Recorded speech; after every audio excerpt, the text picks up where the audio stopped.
मैं खुद उनको प्रधानमंत्री के चेहरे के तौर पे देखता था, सारी जनता देखती थी। एक टाइम था, दौर था। अमित शाह जी जब गुजरात के होम मिनिस्टर थे तब भी उनको साबरमती जेल में धकेल दिया गया। तो आज तक केंद्रीय जांच एजेंसी ने न लालू को न जयललिता किसी को नहीं बख्शा। 400 पार है तो घर बैठ के चुनाव जीत जाए। नायक मूवी का रोल अनिल कपूर का करने निकले थे और कर दिया अमरीश पुरी का रोल। चले थे स्वराज से, अटक गए शराब पे। इसमें कोई दो राय नहीं है। केजरीवाल को ख़त्म करने की पूरी साजिश है। अच्छा। लगभग उन्होंने अपनी साजिश पूरी कर चुकी है। वो तो ये वोट से पहले, आचार संहिता से पहले क्यों नहीं ईडी की रेड आई? अब ईडी की रेड आ रही है। चुनाव से पहले क्यों आई? हाँ, क्यों आई है? उससे पहले क्यों नहीं आई? आप यहाँ के प्राइवेट जितने भी हॉस्पिटल है, सर्जरी फ्री है, सब कुछ मेडिकल सुविधा फ्री कर रखी है। तो यानी आप मान रहे हैं मोदी जी डर रहे हैं, लोकतंत्र की हत्या हो गई है। इसमें कोई दो राय नहीं। बाकी अपनी अपनी राय देखो, कोई किस तरीके से राय देता है, कोई तो किसी तरीके से राय देता है। बीजेपी 400 पार का दावा, 400 तो पार नहीं होगा। हाँ, ये बस सच्चाई है। मतलब दोबारा प्रधानमंत्री मोदी जी आएंगे, इसमें कोई दो राय नहीं है। मोदी जी देश में गलत कर रहे हैं तो मोदी जी क्यों आने चाहिए? देखो, चला रहे हैं मोदी जी। देखो, सबसे मेन मुद्दा ईवीएम का। ईवीएम है। हाँ, अच्छा। वो उनके अंडर में है।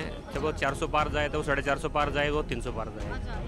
भैया जहाँ ये जीत जाते हैं तहाँ ईवीएम सही है, बस चुप्पी मार के बैठ जाओ। और जहाँ हार जाते हैं तहाँ ईवीएम खराब है, हैक है। वो चीज़ पूछ लो इनसे। अगर ईवीएम हैक है या ईवीएम खराब है, कर्नाटका, तेलंगाना और पंजाब और जो भी है बंगाल और दिल्ली की आप सरकार हटाने के लिए तैयार हो? पूछ लो इनसे, अगर ईवीएम खराब है तो। ने बुलाया था इन पार्टियों को, तभी वहाँ पे ईवीएम हैक क्यों नहीं कर पाए? को उससे पहले एक चेहरा सामने नहीं आया। उससे पहले देखो, क्या भी कुछ भी कांड रहे हो, वो एक समय की बात है, क्या है क्या नहीं है। हाँ, जो अभी की बात है, वो समय की बात थी। अब चुनाव है तो अब ईवीएम हैक हो रही है। मतलब हम हार जाएं तो ईवीएम चिल्लाएंगे, जीत जाएं तो ईवीएम जिंदाबाद। मैं तो सिर्फ एक ही चीज बोलना चाहूँगा, ये ईडी की रेड ये अभी वोट से पहले क्यों पड़ी, उससे पहले क्यों नहीं पड़ी? ईडी की रेड, ईडी नवंबर 2023 से केजरीवाल को समन दे रहा था, उसके बाद भी केजरीवाल नहीं गए। यही केजरीवाल कट्टर ईमानदार थे तो पहले समन में जाके ईडी दफ्तर में जाके अपनी ईमानदारी पेश कर लेते।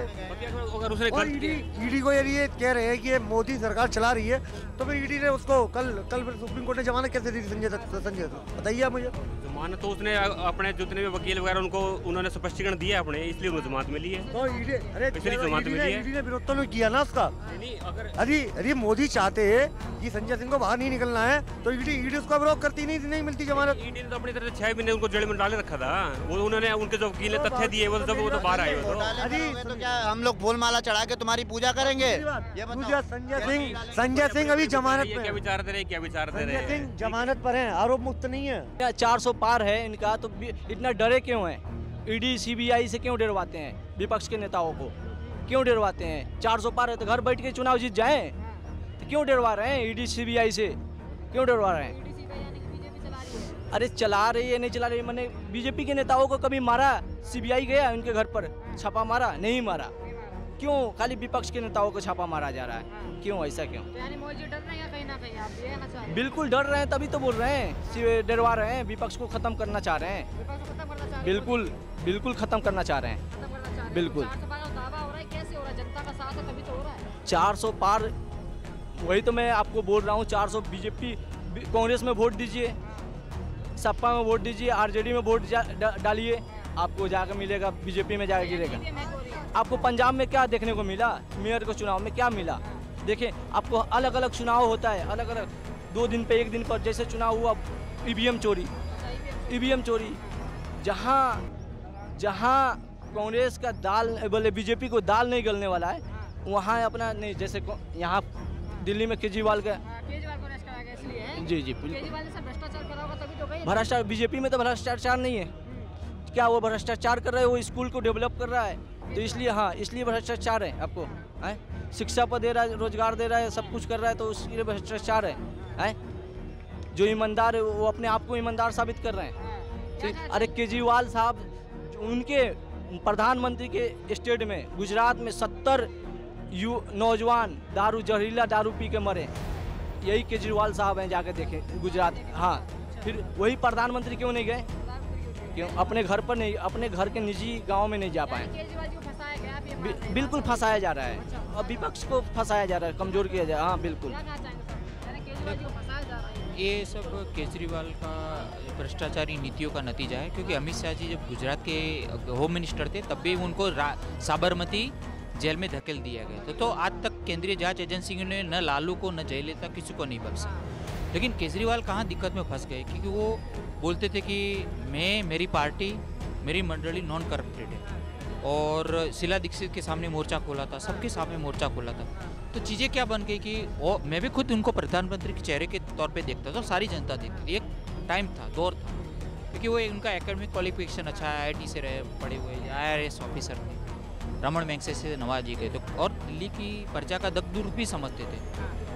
उनके गुरु थे अन्ना हजारे, तो अच्छा काम चल रहा था, पता नहीं किसकी नज़र लगी, वरना वो एक हद तक तो बात। और मुझे लगता है कि अगर वो अपने जो सारे नीतियों में, राजकीय नीतियों में सफल रहते, तो मुझे लग रहा था आने वाले टाइम में किसी को मौका नहीं दे सकते दोबारा। इतना एक था टाइम, क्योंकि देखो चले थे स्वराज से, अटक गए शराब पे, चले थे पाठशाला से, अटक गए मधुशाला पे। अच्छा।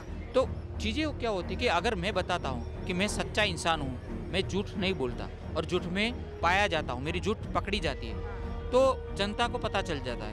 तो अभी केजरीवाल का दिक्कत क्या हुआ कि जैसे नायक मूवी का रोल अनिल कपूर का करने निकले थे और कर दिया अमरीश पुरी का रोल। अनिल कपूर का ही रोल करते बरकरार, कंटिन्यू रखते, तो आने वाले टाइम में नहीं, मोदी जी नहीं डर रहे, लेकिन वही अपने ही बयानबाजी में फंस गए, क्योंकि एक राजनेता और राजनीति अलग नहीं हो सकती। ऐसे केजरीवाल झूठ और भ्रष्टाचार अलग नहीं हो सकता।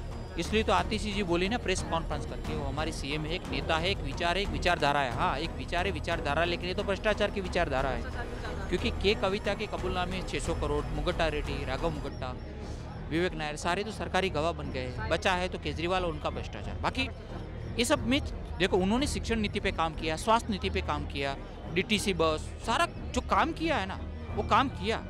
पता नहीं काम करने के तौर तरीके क्यों बदल दिए गए। अगर वो नहीं बदल दिए गए होते ना, तो मैं लगता हूँ कि उनको कोई चैलेंज नहीं कर सकता। वो ही इज़ वेरी इंटेलेक्चुअल, लेकिन पता नहीं क्यों। इसलिए देखो, इनकी गिरफ्तारी से अन्ना हजारे का बयान आपने सुना होगा, क्या बोला कि हम शराब का विरोध करते थे और शराब नीति में लिप्त पाए गए। कुमार विश्वास ने क्या बोला, प्रशांत भूषण ने क्या बोला।